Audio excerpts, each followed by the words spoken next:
ఇవాటి వీడియోలో ఎటువంటి ఇంట్రో ఉండట్లేదు, నేను క్విక్గా చెప్పేస్తున్నాను. ఈ వీడియో మొత్తం చూడండి. మీకు కానీ నచ్చితే కింద కనబడే సబ్స్క్రైబ్ బటన్ నొక్కడం మర్చిపోకండి. Watch the video. చాలా లాంగ్ వీడియో ఇది. ఇవాటి రోజున ముఖ్యంగా మనం సావర్కర్ గారి గురించి తెలుసుకోవాలి. స్వతంత్ర వీర్ వినాయక్ దామోదర్ సావర్కర్. మన ఇండియన్ ఫ్రీడమ్ స్ట్రగుల్ కి సంబంధించి ఇతని పేరు మనం చాలా అరుదుగా వినుంటాం. ఇతని గురించి మాట్లాడినప్పుడు కూడా చాలా పోలరైజింగ్ గా ఉంటారు. ఉంటే అటల్ బిహారీ వాజ్పేయి గారిలా ఇటుంటారు, సావర్కర్ మానే తేజ్, సావర్కర్ మానే త్యాగ్. లేదా రాహుల్ గాంధీ గారిలా అటుంటారు. राहुल गांधी सोचता है मेरा नाम सावरकर नहीं है, मेरा नाम गांधी है, గాంధీ కిసే మాఫీ नहीं मांगता. ఇలా పొలిటీషియన్స్ మాత్రమే కాదు, జనాలు, media, left wing, right wing వీళ్ళందరూ ఇలా సెపరేట్ అయిపోయి ఉన్నారు. మీరు లెఫ్ట్ వింగ్ ఆర్టికల్స్ చూస్తే డివైజివ్ హిందూ ఐడియాలజిస్ట్ అని, అండమాన్ అండ్ నికోబార్ ఐలాండ్ కాలాపాని జైల్లో పెట్టినప్పుడు మర్సీ పిటిషన్స్ రాశారని, బ్రిటిష్ స్టూజ్ అని. ఆయన రాసిన మర్సీ పిటిషన్స్ లో ఆయన వాడిన పదం యువర్ ఫెయిత్ఫుల్ సర్వెంట్ అనే దాన్ని అండర్లైన్ చేసి మరీ వినిపిస్తుంటారు. మీరు ఇటొచ్చి రైట్ వింగ్ పర్స్పెక్టివ్ వింటే కల్చరల్ రిఫార్మ్స్ తెచ్చిన వ్యక్తి అని, ఫెయిత్ఫుల్ పేట్రియట్ అని, ఇండియన్ ఫ్రీడమ్ స్ట్రగుల్ కోసం రక్తాన్ని దారపోసిన మనిషి అని, ఆయన భగత్ సింగ్ ని ఇన్స్పైర్ చేశారని, unsung hero, side line patriot, ఇలాంటి పదాలు మనకు వినిపిస్తూ ఉంటాయి. బట్ మనందరం గుర్తుపెట్టుకోవాల్సిన విషయం ఏంటంటే, మనం చిన్నప్పటి నుంచి తిరిగేసిన ప్రతి హిస్టరీ బుక్ లో ఇంగ్లీష్ వాళ్ళు రాసేళ్ళారు కదా పుస్తకాల్ని, వీర్ సావర్కర్ గారి పేరు మనం ఎక్కడా వినుండం. ఇన్ఫాక్ట్ మనలో చాలా మందికి ఆయన ఏం చేశారో కూడా తెలియదు. ఆయన మాటల్లోనే చెప్పాలంటే, చరిత్ర నన్ను గుర్తు పెట్టుకోవాలి. నేను చేసిన పని కన్నా ఒక్క అడుగు అటు కాదు, ఒక్క అడుగు ఇటు కాదు, చేసింది చేసినట్టుగా మాత్రమే. ఈ వీడియోలో నేను అదే చేసే ప్రయత్నం చేస్తాను. ఆయన మన దేశం కోసం ఏం చేశారు, ఆయన పేరుని చెరిపేద్దామని 78 సంవత్సరాలుగా ప్రభుత్వాలు ఎందుకు పనిచేస్తున్నాయి. ఇన్ఫాక్ట్ అది 2003 సంవత్సరం ఇండియన్ పార్లమెంట్ లో సెంట్రల్ హాల్ అని ఉంటుంది. అక్కడ సావర్కర్ గారి పోర్ట్రేట్ ఒకటి ఇన్స్టాల్ చేశారు. అటల్ బిహారీ వాజ్పేయి గారు ఉన్నారు, అబ్దుల్ కలాం గారు ఉన్నారు. అప్పుడు అపోజిషన్లో ఉండే కాంగ్రెస్ ప్రభుత్వం ఇలాంటి వ్యక్తి పోర్ట్రేట్ని మీరు ఇక్కడ ఎందుకు పెడుతున్నారు, మేము వాకౌట్ చేస్తామని చెప్పి బయటికి వెళ్ళిపోయింది. ఇన్ఫాక్ట్ అదే కాంగ్రెస్కి వాళ్ళ పార్టీ గురించి కొంచెం తెలుసున్నా కూడా 1983లో శ్రీమతి ఇందిరాగాంధీ గారు ఏం చేశారో మీరు తెలుసుకోవాలి. ఆయన పుట్టి 100 సంవత్సరాలు అయిందని చెప్పి ఆయన మీద ఒక పోస్టల్ స్టాంప్ ఒకటి రిలీజ్ చేసి ఆయన మెమోరియల్కి ఆవిడ సొంత ఫండ్స్ నుంచి 11,000 రిలీజ్ చేశారు ఇందిరాగాంధీ గారు. అప్పటి కాంగ్రెస్ గవర్నమెంట్ మినిస్ట్రీ నుంచి ఆయన మీద ఒక డాక్యుమెంటరీ కూడా రిలీజ్ చేసింది. ఎన్ని ఐడియాలజికల్ డిఫరెన్సెస్ ఉన్నా మన ఫ్రీడమ్ ఫైటర్స్కి ఇవ్వాల్సిన రెస్పెక్ట్ వాళ్ళకి ఇవ్వాలి. మనం కన్వీనియంట్గా వీర్ సావర్కర్ గారిని మర్చిపోయి భగత్ సింగ్ అని గుర్తుపెట్టుకున్నాం. గ్రేట్ రివల్యూషనరీ ఆయన. బట్ భగత్ సింగ్ ఇన్స్పైర్ చేసింది ఏంటి? వీర్ సావర్కర్ గారు రాసిన పుస్తకం the first war of Indian independence 1857. ఆయన చేరిన రివల్యూషనరీ గ్రూప్ ఎవరు స్థాపించారో తెలుసా? కాలాపాని జైలు నుంచి సావర్కర్ గారి సాయంతో బయటికి వచ్చిన ఆయన స్నేహితుడు సన్యాల్.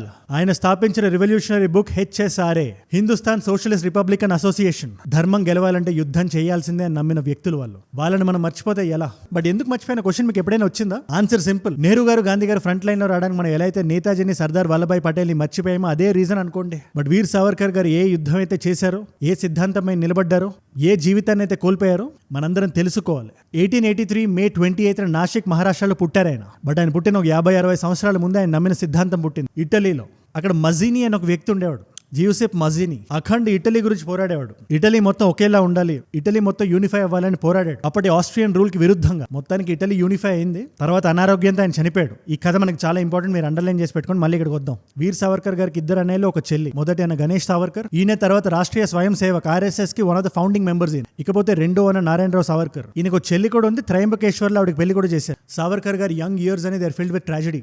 9 సంవత్సరాలకి తల్లి చనిపోయింది. అదే టైంలో 9 సంవత్సరాల కుర్రాడు ఒకటి బయటకు వచ్చి చూస్తే డివైడ్ అండ్ రూల్ చేయాలనే థాట్ ప్రాసెస్ లో ఉన్న బ్రిటిష్ వాళ్ళు చేసిన పని వల్ల హిందూ ముస్లిం రైట్స్, రోడ్ల మీదకి వెళ్తే జనాలు కొట్టుకునేవారు. ఇదంతా కాకుండా జనాలను అనగదొక్కుతున్న బ్రిటిష్ రూల్. 9 సంవత్సరాల అబ్బాయి సైకిల్లోకి వెళ్ళండి, అది ఎలాంటి డ్యామేజ్ చేస్తుందో మీ ఊహకే వదిలేస్తున్నాం. ఇంత జరిగినా కూడా he was an avid reader. In fact 11 సంవత్సరాలకే రిమార్కబుల్ పోయిటరీ రాసేవాడు తన మాతృభాష మరాఠీలో. దీని గురించి అటల్ బిహారీ వాజ్పేయి గారు మాట్లాడుతూ కూడా 11 సంవత్సరాల పిల్లోడు సవాయ్ మాధవ్ సింగ్ అనే వ్యక్తి గురించి పోయిటరీ రాశాడు. పూర్వజన్మ సుకృతం ఉంటే చెప్తే అలాంటి ఐడియాలజీ ఉండదు అని ఆయన చెప్పారు. ఆయన 11 वर्ष की उम्र में सवाई माधव सिंह के बारे में फाट का लिखना, मगर 11 वर्ष की उम्र में स्वतंत्रता का संकल्प पैदा होना, अगर इसमें कोई पूर्व जन्म का संस्कार हो तो मुझे आश्चर्य नहीं होगा, मुझे कोई चमत्कार नहीं होगा.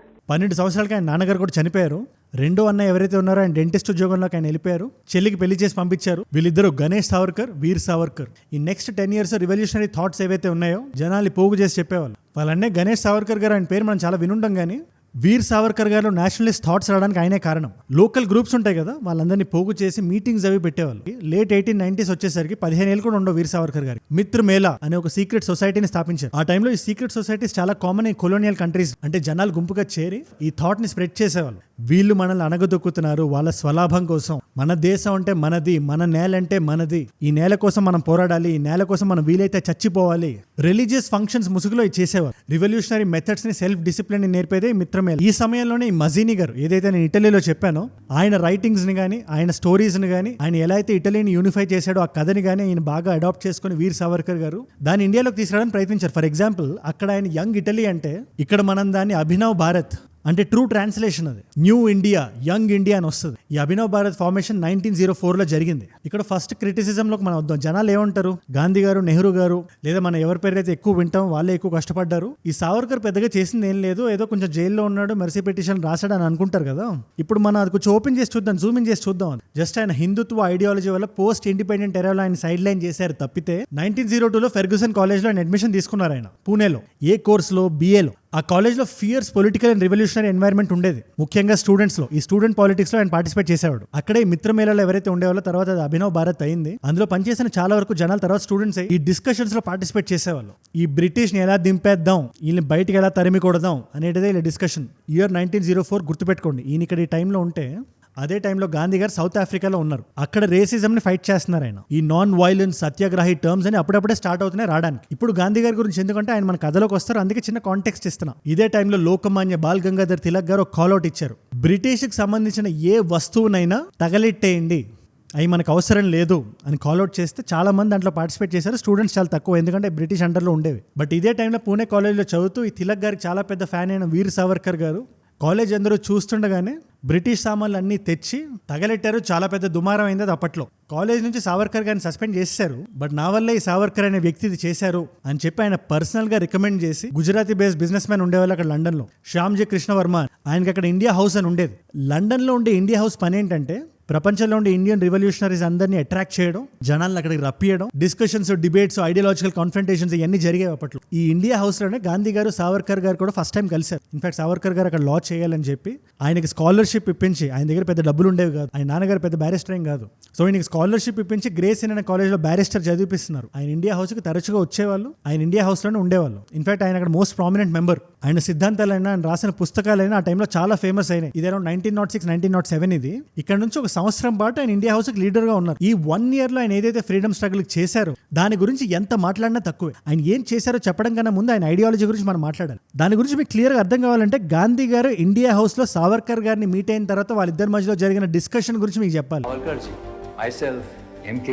ఫస్ట్ మీటింగ్ లోనే ఇది సావర్కర్ గారి రైటింగ్స్ లోనే ఉంది. వాళ్ళిద్దరి మధ్య విభేదాలు వచ్చాయి. ఇన్ఫాక్ట్ ఒక ప్రాన్స్ స్టోరీ కూడా ఉంది. ఆ టైంలో ఆయన ప్రాన్స్ చేస్తూ గాంధీ గారికి ఆఫర్ చేసి తినమని, గాంధీ గారు నేను ప్యూర్ వెజ్ నేను తినను అని చెప్పినప్పుడు, మీరు యానిమల్ ప్రోటీన్ లేకుండా మీరు బ్రిటిష్ వాళ్ళని బయటికి ఎలా వెళ్ళగొడతారు అని అన్నప్పుడు గాంధీ గారు, నాకు భారతదేశంలో రామరాజ్యం కావాలి, రామరాజ్యం ఎట్లా వస్తుంది, అహింసతో వస్తుంది, నాన్ వైలెన్స్ తో వస్తుంది, అది ఉపవాసాలు చేస్తే, వ్రతాలు చేస్తే ఖచ్చితంగా వస్తుంది, రామరాజ్యం నేను స్థాపిస్తానని ఆయన అన్నప్పుడు సావర్కర్ గారు ఒక్కటే మాట అన్నారు, రామరాజ్యం అహింసతోనో, వ్రతాలతోనో, పూజలతోనో, ఉపవాసాలతోనో రాలేదు, రావణుణ్ణి, ఆయన తమ్ముళ్ళని అధఃపాతాళానికి తొక్కడం వల్ల వచ్చింది అని సూటిగా అన్నారు. రామరాజ్య త్యాగ్ और उपवास से मिला था.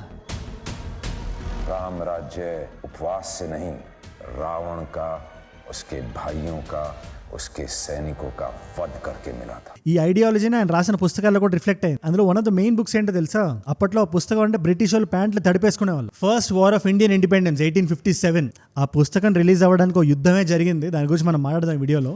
ఇలాంటి ఎన్నో పుస్తకాలు రాశారు ఆయన. వెపన్స్ ఎట్లా ప్రొక్యూర్ చేయాలి, ట్రైనింగ్ ఎట్లా జరగాలి, ఆయన ఒకటే బిలీవ్ చేసేవాడు, యుద్ధానికి ఆయుధాలు చాలా అవసరం అండ్ టైం వచ్చినప్పుడు దాన్ని ఎలా వాడాలో మనకి తెలియాలి. పిడికెట్ బ్రిటిషర్స్ ఉన్నారు ఇండియన్స్ తో కంపేర్ చేస్తే. అందరూ కలిపి ఒకేసారి లేచి గట్టిగా అరిస్తే అరుపుకి వెళ్ళిపోతారు వాళ్ళు. మనం ఎందుకు అహింస, నాన్ వైలెన్స్ అని కూర్చొని ఉన్నాం అనే థాట్ ప్రాసెస్ లో ఉండేవాళ్ళు. ఆయన చాలా అసాసినేషన్ ప్లాన్ చేసేవారు. ఇన్ఫాక్ట్ ఇందులో ఒకడు మదన్ లాల్ డింగ్రా అని 1909లో కుర్జాన్ విల్లీ అనే ఒక బ్రిటిష్ ఆఫీసర్ ని చంపేశాడు కూడా. దీన్ని బేస్ చేసుకుని సావర్కర్ గారిని జైల్లో పెట్టారు. ఆ జైల్ స్టోరీకి మనం తర్వాత వద్దాం. బట్ ఇండియా హౌస్ లో ఇద్దరు ప్రామినెంట్ వ్యక్తులు అతను మీట్ అయ్యారు. ఒక ఆవిడ పేరు భీకాజీ కామా. ఈవిడ ఫ్రాన్స్ లో ఉంటారు. ఇండియన్ రెవల్యూషన్ కోసం అక్కడి నుంచి పోరాడేవాళ్ళు. ఆవిడ కాకుండా లాలా హర్ దయాల్ అండ్ తర్వాత ఆయన జీవితంలో అసోసియేట్ అయిన చాలా మందిని ఇండియా హౌస్ లోనే కలిశారు ఆయన. శ్యామ్జీ కృష్ణ వర్మ, మదన్ లాల్ డింగ్రా, వివిఎస్ అయ్యర్, ఇంకా చాలా మంది ఉన్నారు. అక్కడ రాసిన పుస్తకమే ఈ 1857 అనే బుక్. తర్వాత మాడదా ఉన్నాను కదా. జనరల్ గా ఇప్పుడు కూడా మన హిస్టరీ టెక్స్ట్ బుక్స్ ఒకసారి మీరు ఓపెన్ చేసి చూడండి, స్టేట్ బోర్డ్ అయినా సెంట్రల్ బోర్డ్ అయినా. 1857 అనగానే సిపాయి మ్యూటినీ అని చాలా క్యూట్ పదం వాడుతుంటారు, సిపాయి మ్యూటినీ అప్రైజింగ్ అంటుంటారు. ఎందుకుంటది అలాగా? తెల్లోడే కదా రాసిన టెక్స్ట్ బుక్స్, వాడి కంఫర్ట్లో వాడు రాసుకొని వెళ్ళాడు. But technically that is the first ever Indian independence uprising. అది ఫస్ట్ టైం జరిగింది. దాని 50th యానివర్సరీ రోజు ఈ పుస్తకాన్ని ఎట్లయినా రిలీజ్ చేయాలి. ఆయన మరాఠీలో రాశారు ఆ పుస్తకాన్ని. అక్కడ ఇండియా హౌస్లో ఉండేవాళ్ళు దాన్ని ఇంగ్లీష్లో ట్రాన్స్లేట్ కూడా చేశారు. బట్ రిలీజ్ చేద్దాం అనుకునే ముందే దాన్ని బ్యాన్ చేశారు. ఇన్ఫాక్ట్ చాలా ఫేమస్ స్టోరీ కూడా ఉంది, అది ఫ్రాన్స్లో కూడా బ్యాన్ అయింది. ఈ పుస్తకంలో ఉండే కాంటెంట్ ఏదైతే ఉందో ఇండియాలో ఉండే ప్రతి నేషనలిస్ట్ని ఉద్వేగపరిచేలా ఉంటుంది. అట్ ద సేమ్ టైం చాలా మంది నా ముస్లిం సోదరులు కూడా వాళ్ళు వీర్ సావర్కర్ గురించి వినేది చాలా తక్కువ ఉండడం వల్ల ఆయన ఏదో జస్ట్ హిందుత్వ ప్రోపనెంట్ అనుకుంటారు. బట్ ఆయన చాలా లిబరల్ గా ఆలోచించేవాళ్ళు. ఆయన పుస్తకంలో చాలా ఫ్రేజెస్ కూడా 1857 గురించి మాట్లాడుతున్నప్పుడు బహదూర్ షా జాఫర్ పోయిట్రీని ఆయన కోట్ చేశారు. ఆయన గురించి ఎంతో గొప్పగా రాశారు కూడా. సో నా రిక్వెస్ట్ ఏంటంటే ఆయన గురించి కొంచెం చదవండి. కల్చరల్ యూనిటీ గురించి మాట్లాడారు. హిందూయిజం అంటే it's a way of life, అది జస్ట్ రిలీజియన్ కాదు. మనందరం ఒక్కటవ్వాలి. 1857 వీళ్ళందరూ తొక్కి పెడదామని చూస్తున్నారు. మనందరం ఒకటిగా బ్రిటిష్ వాడి మీదకి వెళ్తే ఆడు ఖచ్చితంగా బయటికి వెళ్ళిపోతాడు. ఇవన్నీ రాశారు ఆయన పుస్తకంలో. ఇన్ఫాక్ట్ ఇదే పుస్తకం 2 రివల్యూషనరీస్ సుభాష్ చంద్రబోస్ గారిని, సర్దార్ భగత్ సింగ్ గారిని ప్రేరేపించాయి. బట్ ఇది వాళ్ళ వరకు ఎలా రీచ్ అయిందనే చాలా ఇంట్రెస్టింగ్ స్టోరీ అది. జర్మనీలో ఇంటర్నేషనల్ సోషలిస్ట్ కాన్ఫరెన్స్ జరుగుతుంది. సో ఇండియన్ రిప్రజెంట్ చేసే వాళ్ళు వెళ్ళినప్పుడు ఇండియాకి సంబంధించి ఏదైనా ఫ్లాగ్ ఎగరాల్సి వస్తే ఆ టైంలో బ్రిటిష్ యూనియన్ జాక్ అని ఉండేది, అంటే యునైటెడ్ కింగ్డమ్ ఫ్లాగ్. అది అలా ఉండకూడదు అని చెప్పి బీకాజీ కామే గారితో కూర్చొని సావర్కర్ గారు ఏదైతే డిజైన్ చేశారో saffron, green, white Indian revolution and unity కనబడేలాగా వందే మాత్రం అని ఉంటుంది. దాని తర్వాత మన ఇండియన్ ఫ్లాగ్ ని దీని నుంచే డిరైవ్ చేశారు కూడా. బీకాజీ గారు కాన్ఫరెన్స్కి వెళ్ళినప్పుడు ఎప్పుడైతే ఆ బ్రిటిష్ ఫ్లాగ్ అట్లా లేవడం మొదలైందో దాన్ని ఆపించి ఈసారి నుంచి ఇండియా పేరు చెప్తే ఈ ఫ్లాగే ఎగరాలి అని చెప్పి ఆవిడే పుష్ చేశారు. ఇదంతా బ్రిటిష్ వాళ్ళు గమనిస్తున్నారు, ఎక్కడే జారిపోతుంది, ఈ పుస్తకాలు ఎట్లా వెళ్తున్నాయి, ఈ పుస్తకాలు ఎట్లయినా ఆపాలి అని చెప్పి ముఖ్యంగా 1857 పుస్తకాన్ని high ranking CID officer HA Stuart అనే వ్యక్తి, అప్పటి viceroy of India lord Minto అని ఉండేవాడు ఆయన, వీళ్ళిద్దరూ ఈ షిప్ ని ఎట్లయినా ఆపాలని చెప్పి తెగ ప్రయత్నించారు. షిప్ లో పుస్తకాలు వస్తున్నాయి. జర్మనీలో పబ్లిష్ అయిన మరాఠీ వర్షన్ ఒకటి, లండన్ లో పబ్లిష్ అయిన English version. In fact Charles Dickens book ఒకటి ఉంటుంది, పిక్నిక్ అని చెప్పేదో. ఈయన కవర్ తీసేసి ఆ కవర్ పెట్టి మరీ స్ప్రెడ్ చేసేవాళ్ళు. కస్టమ్స్ వాళ్ళు ఎంత ప్రయత్నించినా చేరాల్సిన బుక్స్ ఇండియాకి రీచ్ అయిపోయినా గణేష్ సావర్కర్ గారు ఎంతవరకు వీలైతే అంతవరకు బుక్స్ని స్ప్రెడ్ చేస్తారు. ఈ పుస్తకానికి వన్ ఆఫ్ ద రీడర్సే మదన్ లాల్ ఢింగ్రా, ఎవరైతే బ్రిటిష్ ఆఫీసర్ని అసాసినేట్ చేశాడని చెప్పాను. ఇక్కడ మీరు కొంచెం టైం లైన్ చూడండి. July 1, 1909 అసాసినేషన్ జరుగుతుంది. August 17 అతన్ని సెంటెన్సింగ్ ఇచ్చి చంపేశారు. అన్నిటికన్నా ముఖ్యంగా కొన్ని బుక్స్ లో హోల్స్ చేసి పిస్టల్స్ దొరికాయి, 20 పిస్టల్స్ దొరికాయి. సో ఈ పిస్టల్స్ ఎక్కడి నుంచి వస్తున్నాయని బ్యాక్ ట్రాక్ చేస్తే అది కూడా వీర్ సావర్కర్ గారే పంపిస్తున్నారని తెలిసి ఫస్ట్ ఈ పుస్తకాలు ఎవరైతే పంపిణీ చేశారో గణేష్ సావర్కర్ గారిని తీసుకెళ్లి కాలాపానీలో పెట్టేశారు. సెడిషన్ ఛార్జెస్ అంటే దేశద్రోహం అని, ఆర్మ్స్ స్మగుల్ చేస్తున్నాడని, ఇంకా రకరకాల కేసులు పెట్టి చాలా స్ట్రాంగ్ గా వారెంట్ ఇష్యూ అయింది వీర్ సావర్కర్ గారి మీద. ఆయన కొన్ని రోజులు ఫ్రాన్స్ వెళ్ళి బీకాజీ కామ గారి ఇంట్లో కొన్ని రోజులు అండర్ గ్రౌండ్ వెళ్ళారు ఆయన. బట్ ఎప్పుడైతే ఆయనకి గణేష్ గారి గురించి తెలిసిందో, మా అన్నయ్య జైల్లో పెట్టారని తెలిసిందో, వెంటనే ఇంగ్లాండ్ వచ్చారు ఆయన. 1911 ఇయర్ అది. ఆయన స్టేషన్ దిగే టైంకి పోలీసులు రెడీగా ఉన్నారు. ఆయన అరెస్ట్ చేశారు. షిప్ లో ఇండియాకి ఎక్స్ట్రాడైట్ చేస్తున్నారు. దారిలో ఫ్రాన్స్ పోర్ట్ దగ్గర ఆగితే షిప్ మళ్ళీ బయలుదేరిన తర్వాత ఆన్ ద వే ఉన్నప్పుడు సావర్కర్ గారు తప్పించుకునే ప్రయత్నం చేశారు. నడి సందర్భంలో దూకేసి పోర్టు దాకా ఈదుకుంటూ వస్తున్నారు. ఇది ఎందుకంటే ఆయన లా చదివారు, ఆయనకి ఇంటర్నేషనల్ లా బాగా తెలుసు. ఫ్రాన్స్ లో ఎవరైనా అతన్ని పట్టుకుంటే ఇండియాకి ఎక్స్ట్రాడైట్ చేయడం కుదరదు. ఆ టైంకి అక్కడ బీకాజీ గారు కూడా వస్తా అన్నారు. బట్ ఆవిడ రావడానికి ఒక అరగంట లేట్ అయ్యేసరికి ఆయన పోర్ట్కి వెళ్ళేసరికి బ్రిటిష్ ఆఫీసర్స్ అక్కడ రెడీగా ఉన్నారు. ఆయన ఎక్కి పరిగెడుతుంటే దొంగని పట్టుకోండి అన్నప్పుడు ఆ ఫ్రెంచ్ వ్యక్తికి ఏం అర్థం కాలేదు. అక్కడ ఎవరైతే ఫ్రాన్స్ సెక్యూరిటీ ఉంటారో ఇతన్ని పట్టేసుకొని వాళ్ళకి అప్పచెప్పేశాడు. ఇక్కడ మీరు గుర్తించాల్సింది ఏంటంటే లీగల్గా ఇలా జరగకూడదు. బీకాజీ గారు దీని మీద UN లో కేసు వేసి మీరు ఎలా పట్టుకెళ్తారు, ఇలాగా ఫ్రెంచ్ సెక్యూరిటీని మభ్యపరిచి మరీ బ్రిటిష్ వాళ్ళు పట్టుకెళ్లారు, మీరు ఉల్లంఘన చేశారు అనగానే కరెక్ట్ అని ఒప్పుకుంది ఫ్రాన్స్. అలా ఎలా పట్టుకుంటారు మీరు, ఫ్రాన్స్ సోవరెనిటీ కదా, అగేన్స్ట్ కదా అని చెప్పి UN లో పిటిషన్ పెడితే అది ఇంటర్నేషనల్ కేసు అయింది. అది సావర్కర్ గారి ఇష్యూ ఇంటర్నేషనల్ జడ్జి ముందు పెడితే దాంట్లో ఫ్రెంచ్ లాయర్లు ఉన్నారు, ఇటు బ్రిటిష్ లాయర్లు ఉన్నారు. అల్టిమేట్లీ బ్రిటిష్దే తప్పు అని నిర్ధారణ వచ్చింది. బట్ ఆ టైంకి ఆయన ఇండియాకి పట్టుకెళ్ళిపోవడం, ఈ కేసులన్నీ ఆయన మీద వేసేయడంతో ఆయన అండమాన్ అండ్ నికోబార్ కాలాపాని సెల్యులర్ జైల్కి షిఫ్ట్ చేశారు. ఇది 1911 ఇయర్. ఆయనకు అప్పుడు 27-28 ఇయర్స్ ఉంటాయి అంతే. ఆయన మర్సీ పిటిషన్స్ గురించి ఎవరైతే రాశారో దాని గురించి నేను ఆన్సర్ చేసే ముందు అసలు అక్కడ జైలు ఎట్లుంటుందో ఒకసారి మీకు చెప్పాలనుకుంటున్నాను. ఎందుకంటే చాలా ఇంపార్టెంట్. బ్రిటిష్ వాళ్ళు ఈ వ్యక్తి మనకి లొంగట్లేదు, కఠినంగా శిక్షించాలంటే తప్పితే ఆ కాలాపాని జైలుకి పంపారు. దీని మీద డిబేట్ నడుస్తుంటది. 1907లో అది స్టార్ట్ అయిందా, 1886లో స్టార్ట్ అయిందా అని, ఇండియన్ ప్రిజనర్స్ ముఖ్యంగా. బట్ మీరు ఇక్కడ అర్థం చేసుకోవాల్సింది ఏంటంటే 600 ప్రిజనర్స్ కి సెల్యులర్ జైలు. అది సిచ్యువేషన్స్ చాలా ఘోరంగా ఉంటాయి. ఒకవేళ మీరు తప్పించుకుందాం అనుకున్నా కూడా ఫస్ట్ ఆఫ్ ఆల్ తప్పించుకోవడమే చాలా కష్టం. వన్స్ మనం తప్పించుకున్నా కూడా చాలా దట్టమైన అడవి ఉంటుంది. ఇద్దరు అక్కడ ఉండే వైల్డ్ యానిమల్స్ మనల్ని తినేస్తాయి, లేకపోతే ఇండిజినియస్ ట్రైబ్స్ ఎవరైతే ఉంటారో వాళ్ళు చంపేస్తారు. లేదు వాళ్ళని కూడా దాటామనుకుంటే మైల్స్ ఆఫ్ సీ, అన్ని మైల్స్ అసలు మనం ఈదలేం. అలాంటి జైల్లో సావర్కర్ గారిని పెట్టారు. సరే ఇది కాస్త పక్కన పెడదాం. ఈ పర్టికులర్ జైల్లోనే సాలిటరీ కన్ఫైన్మెంట్ అని ఉంటుంది. దాని మీనింగ్ ఏంటంటే మనకి వేరే హ్యూమన్ కాంటాక్ట్ ఉండదు. ఒక 7/11 సెల్ ఉంటుంది. భోజనం అక్కడే చేయాలి, డెఫెకేషన్ అక్కడే ఉంటుంది. అంటే ముఖ్యంగా ఇండియన్ టాయిలెట్ ఉంటుంది అక్కడ, దానికి ఎటువంటి కవర్ ఉండదు. అదేమైనా ఓవర్ఫ్లో అయినా, దాని నుంచి ఏమైనా బొద్దింకలు గట్రా వచ్చినా, దాని నుంచి ఎటువంటి కంపు కొట్టినా అది అట్లనే ఉంటుంది. మనం అక్కడే బతకాలి. అండ్ ఆయన కనబడే విజువల్ ఒకటే, ఉరి తీయడానికి ఖైదీలను పట్టుకెళ్తుంటారు కదా, ఆ ఒక్క విజువల్ ఒకటే ఆయన కనబడేది. పక్క సెల్లో ప్రిజనర్ ఏదో లెటర్ ఈయన రూమ్ లో దొరికిందని 7 days పాటు ఆయన నిలబెట్టి సంఖ్యలు కట్టేస్తే ఆయన పడుకోవాల్సి వచ్చినా అలా నిలబడే పొజిషన్లోనే పడుకోవాలి. అలాంటి సిచ్యువేషన్లో ఉన్నారు. Handcuffed and kept standing for 7 days because a note from another prisoner was found in his cell. ఇది నేను ఎందుకు చెప్తున్నానంటే, మర్సీ పిటిషన్ రాశారు, ఇది రాశారు, అది రాశారు అంటారు. అది ఏం రాశారు కూడా మనం మాట్లాడదాం, ఆ పాయింట్ దగ్గర కూడా మనం వద్దాం. బట్ ఇది ఒకటే కాకుండా గొడ్డు చాకరీ అంటారు కదా, అలాంటి చాకరీ చేయించేవారు. సరైన భోజనం పెట్టకుండా, సరైన నిద్ర లేకుండా ఉండే ఖైదీలతో ఆయిల్ ఎక్స్ట్రాక్షన్, జనరల్ గా యానిమల్స్ చేయించేవారు ఆ టైంలో. అలాంటి పని, ఆ పనులు చేయించేవారు. There was only one of hundreds of revolutionaries who suffered inhuman treatment.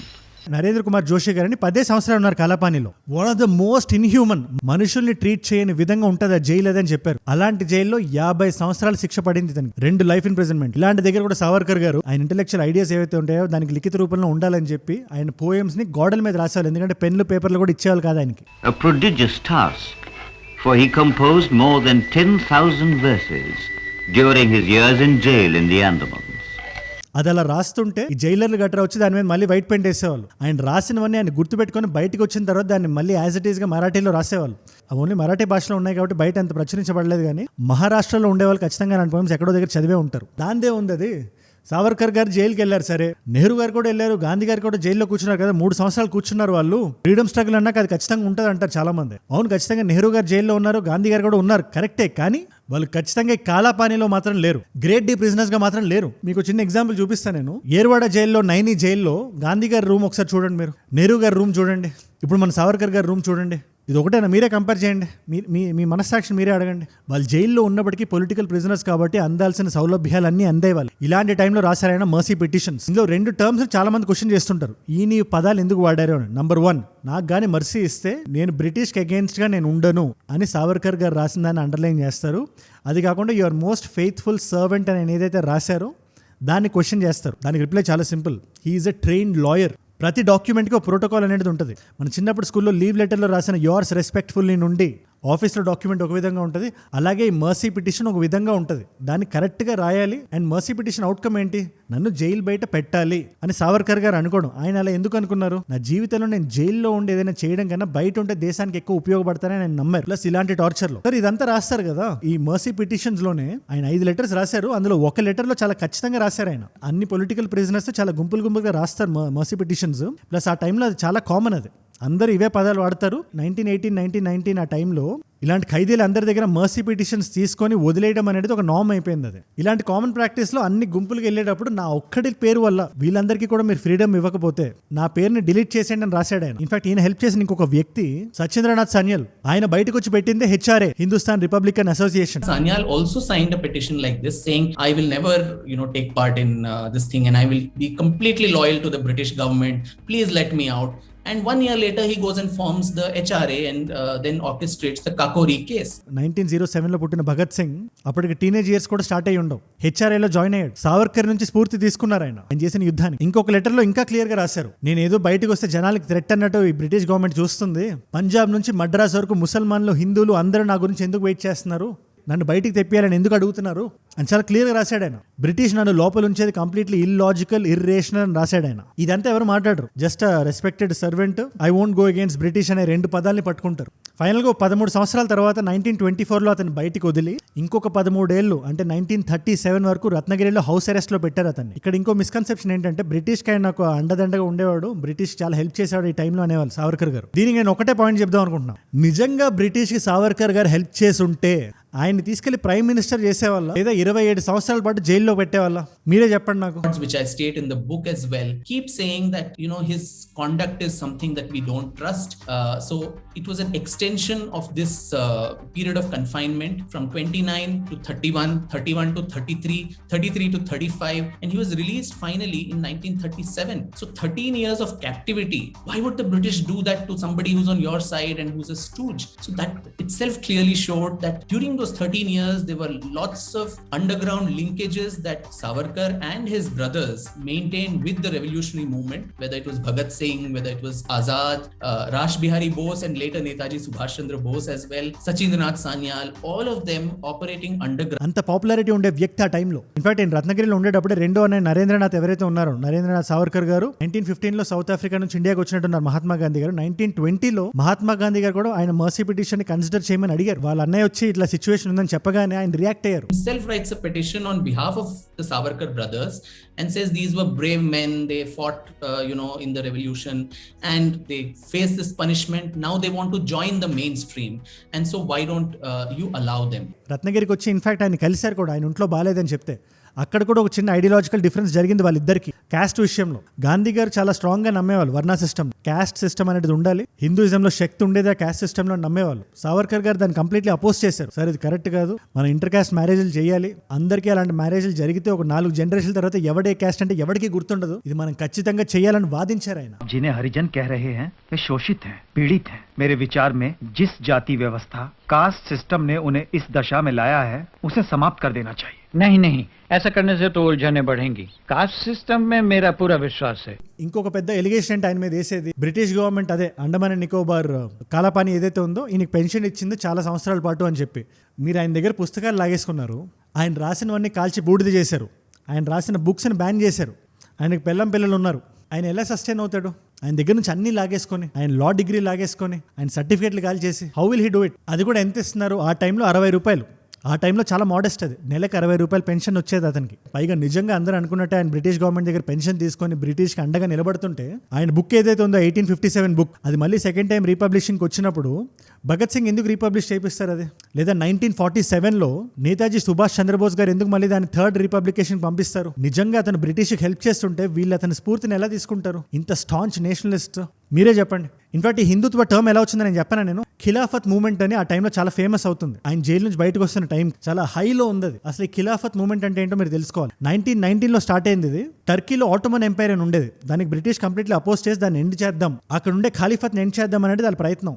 ఇండియాలో ఎవరైతే ముస్లిమ్స్ ఉన్నారో, ఈ జిన్నా, ఈ ఇండియన్ ముస్లిం లీగ్ మెంబర్స్ ఎవరైతే ఉంటారో వాళ్ళకి అదంతా నచ్చలేదు. అట్ ద సేమ్ టైం అప్పటి ముస్లిమ్స్ ఎవరైతే ఉన్నారో ఈ ఇండియన్ ముస్లిం లీగ్లో వాళ్ళందరూ వాళ్ళు ఎటువంటి కోఆపరేషన్ ఇవ్వట్లేదు ఫ్రీడమ్ స్ట్రగల్కి. ఇది గాంధీ గారికి అసలు నచ్చలేదు. సో గాంధీ గారు ఒక చిన్న సెటిల్మెంట్ చేశారు. ఆయన పాయింట్ ఆఫ్ వ్యూ ఏంటి? మీరు మా నాన్ కోఆపరేషన్ మూవ్మెంట్ హెల్ప్ చేయండి, బదులుగా నేను ఏం చేస్తానంటే టర్కీలో ఖలీఫత్కి అడ్డంగా నిలబడతా, ఒకటే సంవత్సరంలో టర్కీలో ఖలీఫత్ రిటైన్ అవుతుంది, మనకి ఇండిపెండెన్స్ వచ్చేస్తుంది అంటే వాళ్ళు ఒప్పుకున్నారు. ఈ అరేంజ్మెంట్ వల్లే చాలా సీట్లు ఇవ్వడం, ముస్లిమ్స్కి కొంచెం ప్రిఫరెన్షియల్ ట్రీట్మెంట్ ఇవ్వడం అదంతా మొదలైంది. గాంధీ గారు చెప్పినట్టు ఒక సంవత్సరంలో అక్కడ ఖలీఫత్ మిగలలేదు, ఇక్కడ మనకి ఇండిపెండెన్స్ కూడా రాలేదు. బట్ ఏదైతే ప్రిఫరెన్షియల్ ట్రీట్మెంట్ స్టార్ట్ అయిందో అది అలా కంటిన్యూ అవుతూ వెళ్తుంది. సో ఈ ఖిలాఫత్ మూవ్మెంట్కి ఆన్సర్గా వచ్చిందే హిందుత్వ అనే టర్మ్. సావర్కర్ గారి ప్రకారం హిందుత్వ అంటే అది రిలీజియన్ కాదు, it's just a way of life, అదొక కల్చరల్ ఫినామినా. ఈ నేల నాది, ఈ నేల కోసం నేను నిలబడతా అనే కల్చరల్ థాటే హిందుత్వ. దీని గురించి బయటకు వచ్చి ఆయన చాలా పెద్ద స్పీచ్ కూడా ఇచ్చారు. ఆ టైంలో ఆ స్పీచ్ చాలా వైరల్ వెళ్ళింది. करने वाले हम सब हिंदू हैं, अखंड भारत की.